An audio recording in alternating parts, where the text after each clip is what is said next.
Plastic, आधुनिक जीवन का अभिशाप और इससे होने वाली हानियां।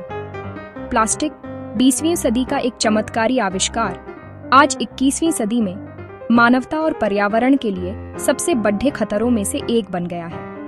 हल्का, सस्ता, टिकाऊ और किसी भी आकार में ढाले जा सकने की अपनी अद्वितीय क्षमता के कारण प्लास्टिक ने हमारे जीवन के हर पहलू पर कब्जा कर लिया है।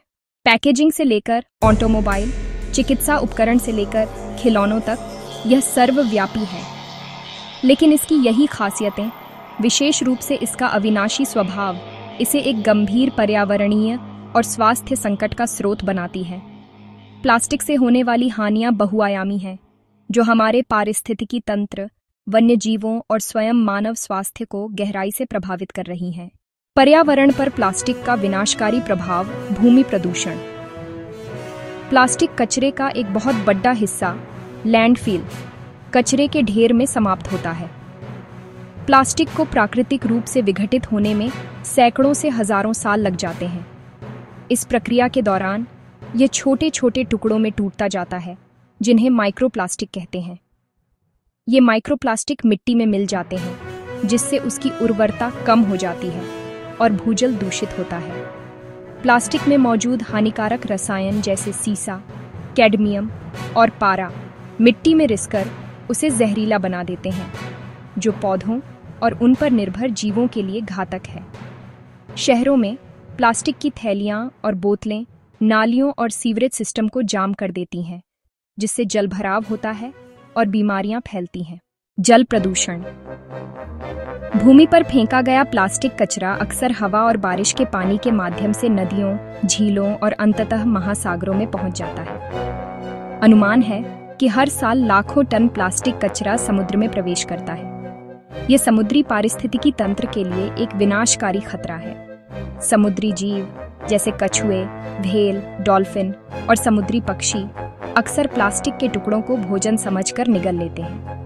इससे उनके पाचन तंत्र में रुकावट आ जाती है, जिससे उन्हें अंदरूनी चोटें लगती हैं और अंततः उनकी मृत्यु हो जाती है।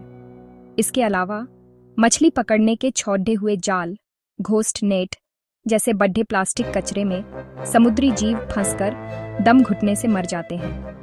प्रशांत महासागर में ग्रेट पैसिफिक गार्बेज पैच जैसे विशाल कचरे के द्वीप बन गए हैं, जो पूरी तरह से प्लास्टिक से बने हैं और हमारे महासागरों के स्वास्थ्य के लिए एक गंभीर चेतावनी है।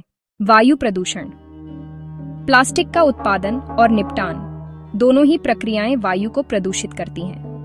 प्लास्टिक के कारखाने ग्रीन हाउस गैसों का उत्सर्जन करते हैं, जो जलवायु परिवर्तन में योगदान करती हैं। जब प्लास्टिक कचरे को जलाया जाता है, तो इससे डायोनेक्सिन, फ्यूरॉन, मरकरी और बाइफेनिल जैसे अत्यधिक जहरीले रसायन और गैसें निकलती हैं। ये गैसें न केवल वायु की गुणवत्ता को खराब करती हैं, बल्कि मनुष्यों और जानवरों में श्वसन संबंधी गंभीर समस्याओं, त्वचा रोगों और कैंसर का कारण भी बन सकती हैं। मानव स्वास्थ्य पर प्लास्टिक का गंभीर खतरा। प्लास्टिक का खतरा केवल पर्यावरण तक ही सीमित नहीं है, यह सीधे तौर पर मानव स्वास्थ्य को भी प्रभावित करता है। रासायनिक रिसाव। कई प्लास्टिक उत्पादों, विशेष रूप से खाद्य पैकेजिंग में बिस्फेनॉल ए, बीपीए और थैलेट्स, पथालेट्स जैसे हानिकारक रसायन होते हैं। जब गर्म भोजन या पेय पदार्थ प्लास्टिक के कंटेनरों में रखे जाते हैं, तो ये रसायन भोजन में मिल सकते हैं। ये रसायन अंतःस्रावी विघटनकारी एंडोक्राइन डिसरप्टर्स के रूप में जाने जाते हैं, जिसका अर्थ है कि वे शरीर के हार्मोनल संतुलन को बिगाड़ सकते हैं। इससे प्रजनन क्षमता में कमी, चयापचय संबंधी विकार, मोटापा, मधुमेह और यहाँ तक कि स्तन और प्रोस्टेट कैंसर जैसी गंभीर बीमारियों का खतरा बढ़ जाता है। माइक्रोप्लास्टिक का प्रवेश। आज माइक्रोप्लास्टिक हमारे भोजन, पानी और हवा में हर जगह मौजूद है। ये छोटे कण समुद्री भोजन, बोतलबंद पानी, नमक और यहाँ तक कि फलों और सब्जियों के माध्यम से भी हमारे शरीर में प्रवेश कर रहे हैं। वैज्ञानिकों ने मानव रक्त, फेफड़ों और यहाँ तक कि प्लेसेंटा में भी माइक्रोप्लास्टिक की उपस्थिति पाई है। हालांकि मानव स्वास्थ्य पर इनके दीर्घकालिक प्रभावों पर अभी शोध जारी है, लेकिन प्रारंभिक अध्ययन बताते हैं कि ये कण शरीर में सूजन, कोशिका क्षति और प्रतिरक्षा प्रणाली को कमजोर कर सकते हैं। खाद्य श्रृंखला का संदूषण। जब समुद्री जीव माइक्रोप्लास्टिक खाते हैं तो ये प्लास्टिक उनके ऊतकों में जमा हो जाते हैं। जब मनुष्य इन समुद्री जीवों जैसे मछली का सेवन करते हैं तो ये माइक्रोप्लास्टिक और उनमें जमा जहरीले रसायन खाद्य श्रृंखला के माध्यम से हमारे शरीर में पहुंच जाते हैं।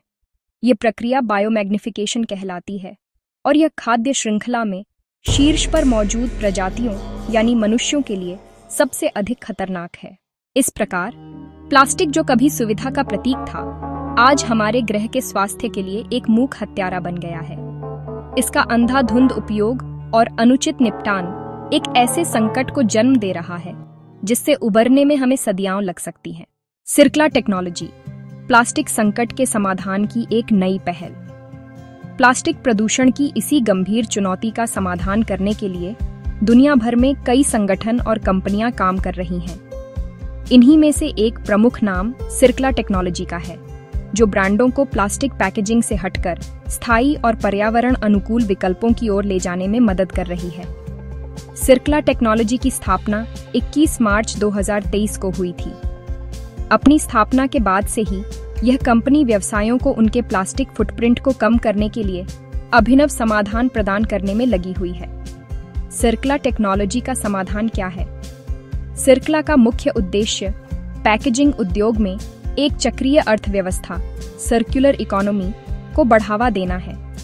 यह कंपनियों को ऐसे पैकेजिंग समाधान प्रदान करती है जो पौधे आधारित रेशों, प्लांट बेस्ड फाइबर्स, लुगदी और कागज जैसे स्थायी कच्चे माल से बने होते हैं। इनके उत्पाद प्लास्टिक का एक व्यावहारिक और प्रभावी विकल्प प्रस्तुत करते हैं।